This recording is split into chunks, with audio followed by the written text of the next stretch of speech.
The message arrived at midnight, Earth time. Admiral Haynes stood alone in his command room, reading the words on the screen for the third time. His face showed nothing. His heart beat steady and calm. He had waited his entire life for this moment.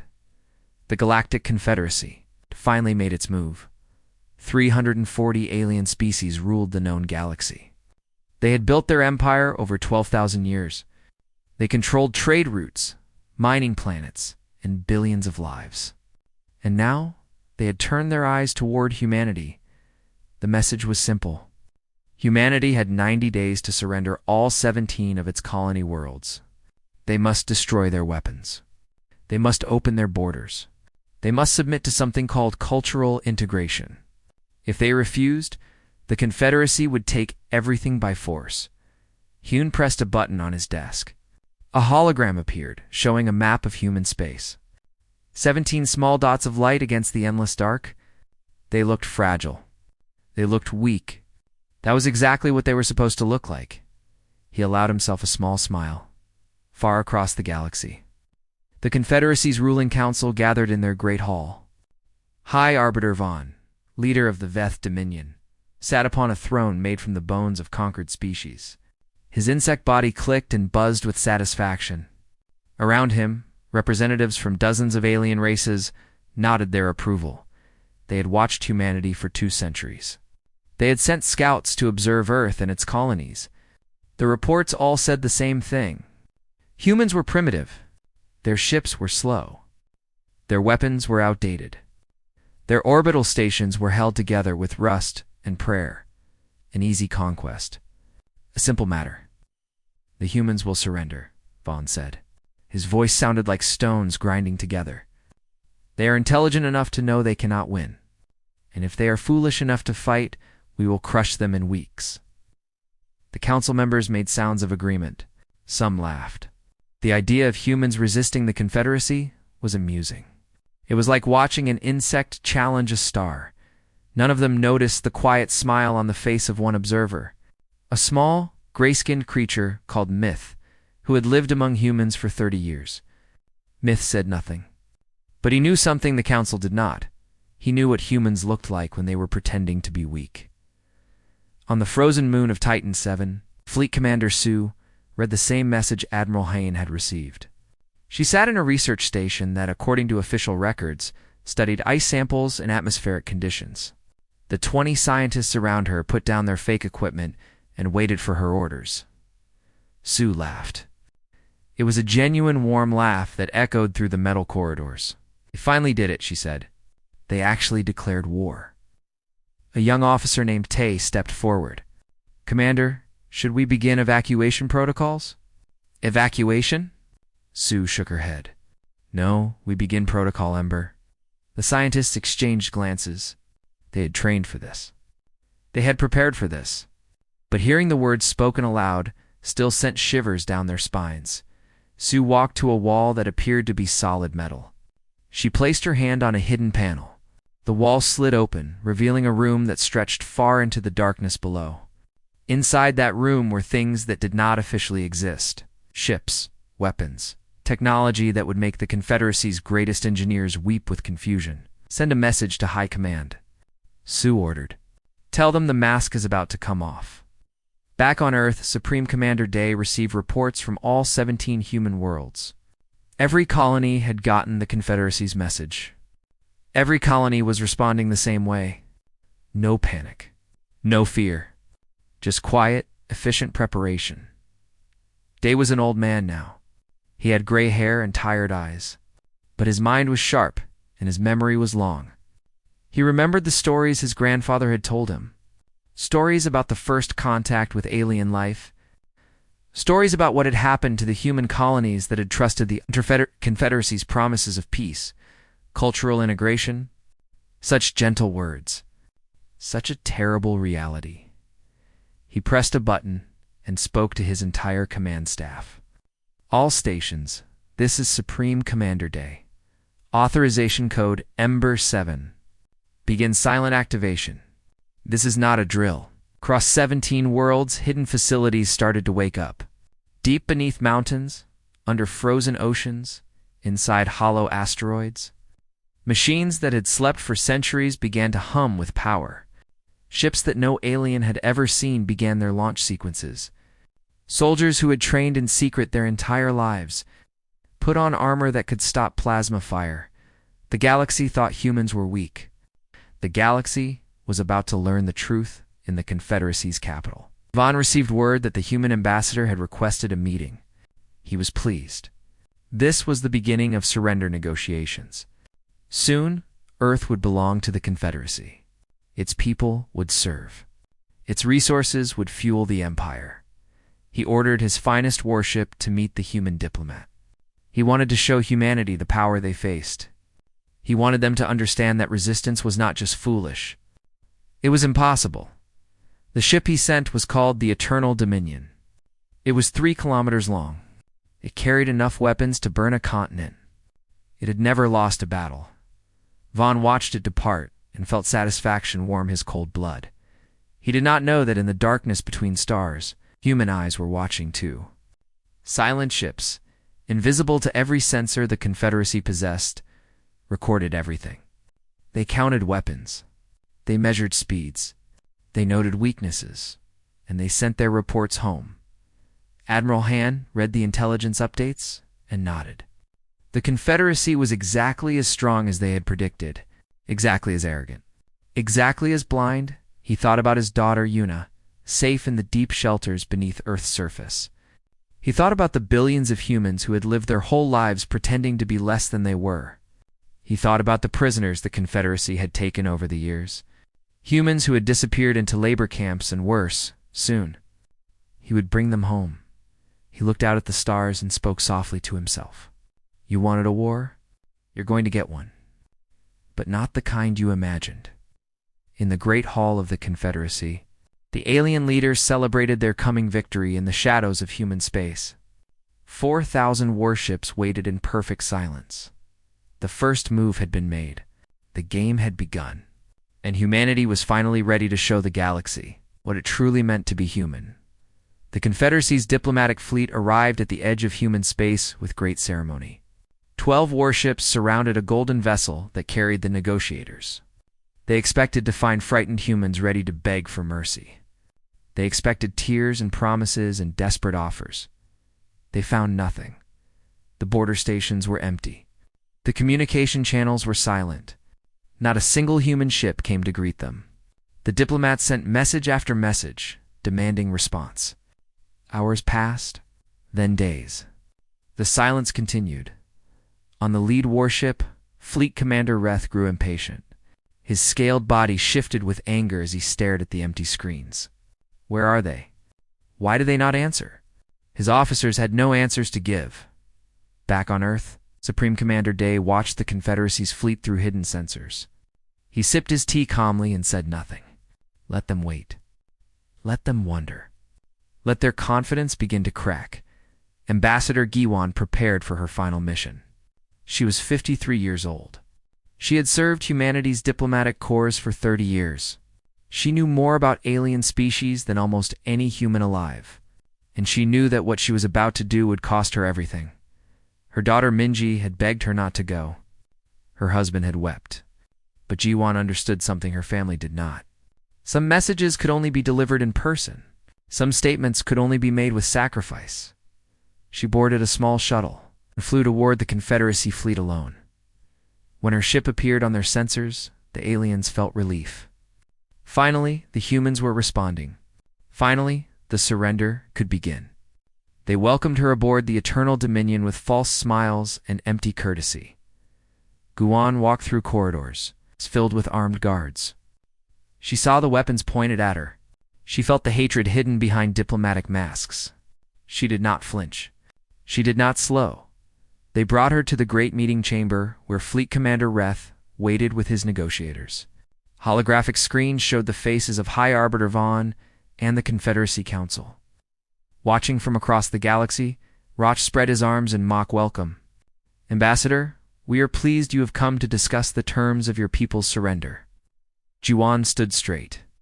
She looked at the screens. She looked at Reth. She looked at the guards with their weapons ready. Then she spoke. Humanity does not negotiate. Your war has already been lost. Leave now. The silence that followed was absolute. Reth's eyes widened. His mouth opened, but no words came out. This was not possible. This small human woman, standing alone and unarmed, was refusing the might of the Confederacy. High Arbiter Vaughn's voice crackled through the speakers. Kill her. The guards moved. Giwan did not try to run. She did not scream. She simply smiled and whispered 12 final words that no one understood at the time. We were never hiding. We were waiting. You should have run. The weapon fire ended her life in an instant. Fleet Commander Reth ordered her body thrown into space. He felt satisfied. The humans had shown their stupidity. Now they would pay the price. What he did not know was that Giwan's shuttle had been broadcasting everything. Every word, every image, every moment. Across all 17 human worlds, billions of people watched their ambassador die. They saw her stand tall. They heard her words.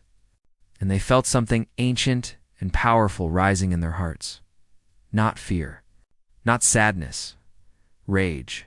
Supreme Commander Day stood before the unified command of all human forces. His voice was steady as stone. Protocol Ember is now fully active. All stations, all ships, all personnel. The time for pretending is over. Across human space, the hidden world began to reveal itself. On New Busan, Captain Minji descended 3 kilometers into the frozen ground. Entering a command center that could survive a direct hit from a Confederacy battleship, around her, 5,000 soldiers took their positions. Above them, 3 small moons hung in the sky. Moons that were not what they appeared to be. On Titan 7, Commander Su watched as her research station transformed. Walls slid away. Floors opened. What had been a simple science facility became a military headquarters coordinating operations across multiple systems. In the darkness between stars, Admiral Hyan's silent fleet powered up their engines for the first time in decades. 4,000 ships, each one larger than anything the Confederacy had ever built. Each one carrying weapons the galaxy had never seen. Lieutenant Tay monitored communications from his stealth vessel. He intercepted the Confederacy's messages as they celebrated the death of Ambassador Giwan. They were laughing. They were making jokes about human stupidity. They were already dividing up Earth's resources among themselves. Tay recorded everything. These messages would be useful later. When the galaxy needed to understand why humanity had shown no mercy, the Veth Dominion assembled its 4th Armada. 800 warships, crewed by soldiers from a dozen species. They had conquered worlds beyond counting. They had never been defeated. They set course for New Busan, humanity's smallest and most distant colony. High Arbiter Vaughn watched them depart and felt the warm glow of anticipated victory. This would be quick. This would be easy. Humanity would learn its place. He thought about what he would do with Earth once it belonged to him. Perhaps he would turn it into a mining world. Perhaps he would keep some humans as servants. Perhaps he would simply sterilize the planet and take what resources remained. So many pleasant options to consider on New Busan. Captain Minji received word that the 4th Armada was coming. 800 ships. Millions of soldiers. Enough firepower to burn the entire planet 10 times over. She turned to her crew and spoke calmly. They're right on schedule. Exactly where we want them. Exactly when we expected them. Her weapons officer, a young woman named Yunji, looked at the tactical display. Captain, they'll be in range of the primary systems in 6 hours? Mingi nodded. Good. Let them come. Let them think they're winning. Let them commit every ship to the attack. She paused and smiled. And then show them what humans do to those who threaten our home. The crew began their final preparations. Around them, the frozen world of New Busan seemed quiet and defenseless. A small colony of scientists and miners, an easy target. But beneath the ice, hidden from every sensor, 20,000 soldiers waited in perfect silence. And above them, 3 moons aimed their weapons at the stars. Fourth Armada flew toward New Busan with confidence and pride. They did not know they were flying into the largest trap in galactic history. The Fourth Armada entered the New Busan system like a storm of metal and fire. 800 warships spread across the darkness, their weapons powered and ready. At their center, the flagship Victory Eternal carried Fleet Admiral Keth, a Veth warrior who had conquered 30 worlds. Keth looked at the small blue planet on his screens and felt nothing but contempt. This frozen rock was humanity's outermost colony. A few million people living in domed cities. Scientists, miners, families, they would die quickly. And their deaths would send a message to the rest of human space. Surrender or burn. Begin bombardment of the primary cities, Keth ordered. Show no mercy. 500 missiles launched from the Armada. They streaked toward New Busan like a rain of death. Keth watched them fall and imagined the screams of the humans below. The missiles struck the cities. Fire bloomed across the frozen surface. Buildings shattered. Streets melted. The destruction was complete and absolute, but there were no screams. There was no death. Because the cities were empty, Keth stared at his sensors in confusion. The population readings showed 0. Not a single life sign. Not a single human body. The cities they had destroyed were hollow shells. Empty buildings filled with nothing but air and dust. A trap. This was a trap. Before Keth could give another order, New Busan's 3 moons began to move. No, not moons. Something else. Something terrible, Captain Mingy watched from her underground command center as the disguised weapons platforms activated their primary systems. She spoke quietly into her communicator. All stations fire at will. The first moon opened like a flower made of metal. From its core, a beam of focused gravity erupted toward the Confederacy fleet. The weapon did not burn. It did not explode. It simply crushed. The nearest Veth warship folded in on itself like paper. 3 kilometers of metal and soldiers compressed into a sphere no larger than a house. The ship did not have time to fire. It did not have time to run. One moment it existed, the next it was gone. Then the other 2 moons fired. Admiral Keth screamed orders that no one could follow. His fleet was dying around him. Ships collapsed. Engines failed. Shields meant nothing against weapons that bent the fabric of space itself. The Confederacy had never seen gravity cannons before. They had never imagined such weapons could exist. Their scientists had said it was impossible. Their engineers had laughed at the idea. No one was laughing now. In 11 minutes, the Fourth Armada ceased to exist. 800 ships. Millions of soldiers. Gone. Not a single escape pod launched. Not a single distress signal sent. The most powerful fleet the Veth Dominion had ever assembled. Destroyed by a colony world that was supposed to be defenseless. Lieutenant Tay, monitoring from his stealth vessel at the edge of the system, recorded everything. The screams of dying aliens. The desperate final transmissions. The silence that followed. He intercepted one last message from Fleet Admiral Keth, sent in the final second before his flagship collapsed. 3 words spoken in a voice filled with horror and disbelief. What are they? Tay sent the recording to Commander Sue on Titan-7. Sue watched the battle footage with cold satisfaction. She had lost friends to the Confederacy. She had lost family. For decades, she had trained and prepared and waited for this moment. And now, finally, humanity had shown its true face. She ordered the intelligence team to prepare a broadcast for every Confederacy world. The destruction of the Fourth Armada was only the beginning. Now came the message. Across the galaxy, the broadcast began. Every Confederacy planet, every space station, every ship. The screen showed the same thing. 800 warships dying in 11 minutes, gravity cannons tearing the greatest fleet in Veth history to pieces. Then the image changed. From the darkness of the Oort cloud, at the very edge of human space, lights began to appear.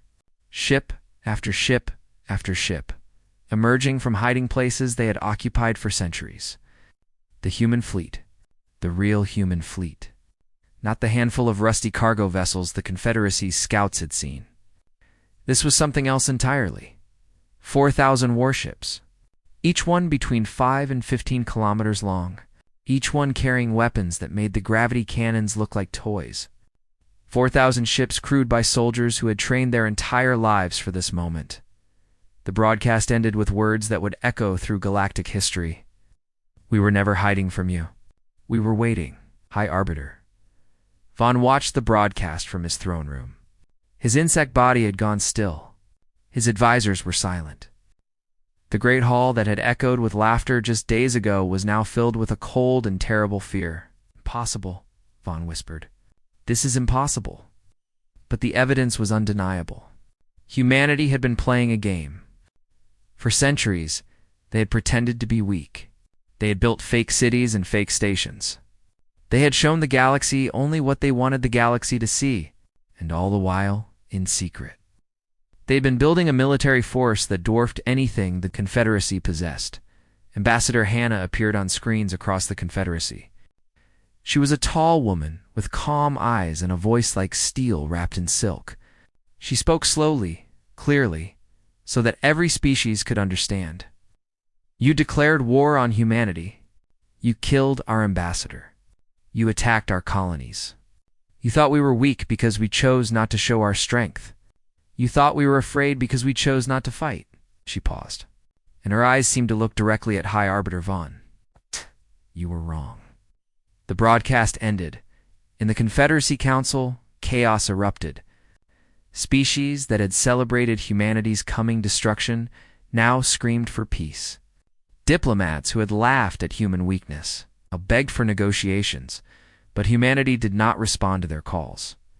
Admiral Haynes stood on the bridge of the flagship Unity, largest ship in the human fleet. Around him, 4,000 vessels waited for orders. Behind him, 17 worlds stood ready to support the coming campaign. He thought about Ambassador G1, who had given her life to deliver humanity's message. He thought about the prisoners still held in Confederacy space. He thought about 600 years of patience, preparation, and pretending. It was time to stop pretending. "All ships," Heon said, his voice calm and steady, "advance to designated positions. We move at full speed. We stop for nothing. And we show these aliens what humanity is truly capable of." The fleet began to move. The largest war in galactic history had begun. And humanity was not fighting to survive. Humanity was fighting to win. The war spread across Confederacy space like fire through dry grass. Admiral Hyan led the main fleet in a direct path toward the Veth homeworld. Other divisions struck at military stations, weapons factories, and shipyards. Every target was chosen with purpose. Every attack was calculated, and humanity showed something the galaxy did not expect. Mercy, human. Ships did not bomb cities. Human soldiers did not kill civilians. When they captured enemy vessels, they treated prisoners with respect. When they conquered planets, they left the population unharmed. The aliens did not understand. Fleet Commander Sue led a strike force against the Confederacy's largest military shipyard. 12,000 workers lived there, building the warships that enforced Confederacy rule. When human forces arrived, the workers expected death. They had heard stories about human savagery. They had been told humans were monsters. Instead, Commander Sue broadcast a simple message: civilians will not be harmed. Lay down your weapons and you will be safe. We are not here to destroy you. We are here to end the war. The workers surrendered. Sue's soldiers secured the shipyard without firing a single shot. The weapons and ships were destroyed. The workers were given food and medical care. Then they were released. Word spread quickly. Humans fought with overwhelming power, but they did not seek revenge. They did not torture. They did not enslave. This was not what the Confederacy had promised would happen. High Arbiter Vaughn grew desperate. He sent fleet after fleet to stop the human advance. Each one was destroyed. He offered negotiations. Humanity refused. He threatened to kill every human prisoner in Confederacy. Space if the attacks did not stop. That was his greatest mistake. Ambassador Hannah appeared on screens across the galaxy. Her voice was ice. The Confederacy holds 18 million human prisoners. Men, women, and children taken during what you called border incidents. Colonists who disappeared. Travelers who never came home. We know where they are. We know what you have done to them. She held up a data chip. This contains evidence of crimes against humanity committed by the Confederacy over the past 2 centuries. Forced labor. Medical experiments. Cultural erasure. Execution of innocents. You called it integration. We call it what it is. Genocide. The broadcast reached every corner of the galaxy. Species that had considered themselves civilized watched in horror as the evidence was presented. They had not known. They had not wanted to know. But now, the truth was impossible to ignore. Engineer Young Ji led the liberation team to the industrial world of Keth 4, where 12 million humans were held in massive labor compounds. The conditions were worse than anything she had imagined. Humans worked 18-hour days in toxic environments. They were fed barely enough to survive. Those who could not work were killed. Young Ji's forces moved through the compounds with cold efficiency. The alien guards fled or surrendered. The gates opened, and for the first time in decades, the prisoners saw human soldiers wearing the flag of Earth. An old man fell to his knees and wept. He had been captured 50 years ago. He had given up hope of ever seeing home again. Yoonji knelt beside him and took his hand. "We never forgot you," she said. "We never stopped looking. We're here now. You're going home." Similar scenes played out across Confederacy space. Liberation teams struck at prison worlds, labor camps, and secret facilities. 18 million humans were rescued. Their stories were recorded and shared with the galaxy. The Confederacy's reputation collapsed. Species that had followed Beth leadership for centuries began to question their alliance. Some openly rebelled. Others simply refused to send more soldiers to die against an enemy that could not be defeated. Captain Wu led an intelligence team to capture High Arbiter Vaughn's private communications. What they found confirmed everything humanity had suspected. Vaughn had known about the prison camps. He had ordered the experiments. He had signed the execution orders. The cultural integration program was not about peace. It was about breaking species that might one day challenge Confederacy rule. Humanity had been targeted because Vaughn feared what they might become. He had seen something in human history that frightened him. A species that never stopped fighting. A species that held grudges for generations. A species that built and planned and waited until the perfect moment to strike. He had been right to be afraid. Admiral Hyan's fleet reached the Veth homeworld. The greatest Confederacy fleet ever assembled waited to defend it.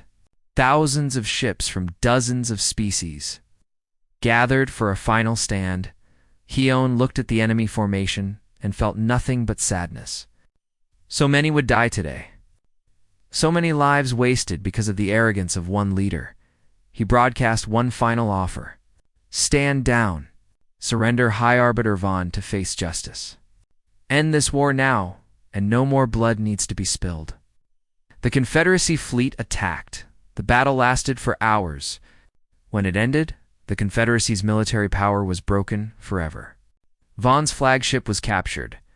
The High Arbiter himself was found hiding in an escape pod, trying to flee the system. Human soldiers brought him to Admiral Hyan's ship in chains. Vonn looked at Hyan with hatred in his ancient eyes. "You are savages. You always were. This war proves nothing." Yoon studied the alien who had caused so much suffering. He thought about the 18 million prisoners. He thought about Ambassador Giwan, executed for delivering a message. He thought about 600 years of patience and sacrifice. "You declared war on us," Yoon said quietly. "You killed our people. You tortured our children. And when we came to stop you, you call us savages." He shook his head. "The galaxy will decide who the real savages are." Vaughn was taken to Earth to face trial. The evidence against him would fill 1,000 libraries. His guilt was absolute. His punishment would be decided by the species he had tried to destroy. But the war was not over yet. There were still battles to fight. Still systems to secure. Still prisoners to rescue, and when the fighting finally ended, humanity would need to decide what kind of future it wanted to build. Commander Sue stood on the bridge of her ship and watched the stars. So many dead. So much destruction. But also so much hope. The Confederacy's tyranny was ending. A new era was beginning. She thought about the generations of humans who had lived their whole lives in secret. Scientists who pretended to be farmers, soldiers who pretended to be merchants, an entire civilization hiding in plain sight, waiting for the moment when they could finally reveal themselves. That moment had come. The mask was off. Humanity stood before the galaxy, no longer hiding. Now came the hard part, building something better from the ashes of war. 1 year had passed since the Confederacy declared war on humanity. In that time, everything had changed. The great hall where High Arbiter Vaughn once sat on his throne of bones was now empty. The throne had been destroyed. The bones had been returned to the species they came from. The hall itself had been converted into a memorial for all victims of Confederacy oppression. Representatives from 340 species gathered on the neutral world of New Dawn, a planet humanity had offered as the site for a new galactic council. They came with fear and hope in equal measure. Fear of what humanity might do with its power, hope that the future might be better than the past. Supreme Commander Day stood before them. He was old now, older than he had ever expected to become. The war had taken more from him than he liked to admit. But he had survived. Humanity had survived. And now, there was work to do. He did not speak of victory. He did not speak of power. He spoke of something else entirely. Could have destroyed you all day, said. His voice was tired but steady. When we revealed our true strength, we could have burned every world that stood against us. We could have enslaved every species that had enslaved our people. We could have become exactly what you feared we would become. The alien representatives were silent. Many of them had expected threats, demands, the arrogance of conquerors. We chose differently, Day continued. We chose to show mercy because we wanted to build something better. Not an empire ruled by fear. Not a confederacy held together by violence. Something new. Something equal. Something that respects the dignity of every species, no matter how weak or how strong. He gestured to the humans standing behind him. Admiral Hayan, Commander Sue, Ambassador Hannah, Engineer Yunji, Lieutenant Tay, Captain Wu, and many others. The heroes of the war, the builders of the peace. Humanity does not wish to rule the galaxy. We wish to be part of it. Equal partners with every species willing to treat others with respect. We offer our technology. We offer our protection. We offer our friendship. But we demand only one thing in return. The representatives leaned forward. Never again, Day said. Never again will any species be enslaved. Never again will any people be erased. Never again will the strong be allowed to crush the weak simply because they can. This is not a request. This is the price of peace. The vote was held 3 days later. 338 species voted to join the new Galactic Federation, with humanity as an equal member. 2 species refused. They were the Veth Dominion's closest allies, and they fled to the outer edges of known space rather than accept a galaxy where humans held power. No one went after them. There had been enough death. High Arbiter Vaughn's trial lasted 6 months. Evidence was presented from 18 million survivors. Stories of torture, of experiments, of families torn apart, and cultures destroyed. Vaughn refused to apologize. He insisted everything he had done was necessary for the NT security of the Confederacy. The court found him guilty of crimes against sentient life. He was sentenced to spend the rest of his days on a prison world, alone, with nothing but recordings of his victims' testimonies to keep him company. Some said the punishment was too light. Others said death would have been more merciful. Ambassador Hannah did not attend the sentencing. She was too busy building the future. The first academy for the new Galactic Federation opened on Earth. In a city that had once been called Seoul, young people from dozens of species came to study together, to learn each other's languages, to share their cultures, to build friendships that would last across the stars. Hannah spoke at the opening ceremony. She looked at the crowd of young faces, alien and human together, and felt something she had not felt in a long time. Hope. Your parents and grandparents fought a war, she said. Some fought on our side. Some fought against us. It does not matter now. What matters is what you do with the peace we have won. You have the chance to build something that has never existed before. A galaxy where every species is valued, where every voice is heard, where no one is forced to hide what they are. She paused, looking at the young humans in the crowd. Many of them had grown up in the hidden world, never knowing why their parents trained them for war, never understanding why they had to pretend to be less than they were. To the humans in this room, I say this. Your ancestors lived in shadows because they had no choice. You have a choice now. Step into the light. Show the galaxy what humanity truly is. Not just our strength, not just our patience. Show them our kindness, our curiosity, our love. These are the things that make us human. These are the things worth fighting for. Admiral Hayan did not attend the ceremony. He had returned to Earth after the war, refusing all honors and promotions. He wanted only one thing, to spend time with his family. His daughter Yuna was 12 years old now. She had spent most of her childhood in underground shelters, learning about a war that might never come. Now she lived in a house with windows that looked out at the stars. Hayan sat with her on the roof one night, watching ships from a dozen species cross the sky. Father, Yuna asked, why did we have to hide for so long? Hayan thought for a long moment. Because we needed to be ready. The galaxy was not safe for us. If we had shown our strength too soon, they would have united against us. They would have destroyed us before we could defend ourselves. But we're stronger than all of them. Strength is not enough, Yuan said. You can be the strongest creature in the forest, but if every other creature attacks you at once, you will still fall. We waited until our enemies were arrogant, until they were divided, until they made the first move. Ina considered this. Is the galaxy safe now? Hian looked at the stars. He thought about the two species that had fled rather than accept peace. He thought about the old hatreds that still simmered beneath the surface. He thought about how easily things could fall apart. Safer, he said finally. Not safe. It will never be completely safe. But that's not why we fought. We fought so that you would have the chance to build something better. The rest is up to you, Yuna nodded. She leaned against her father and watched the ships cross the sky.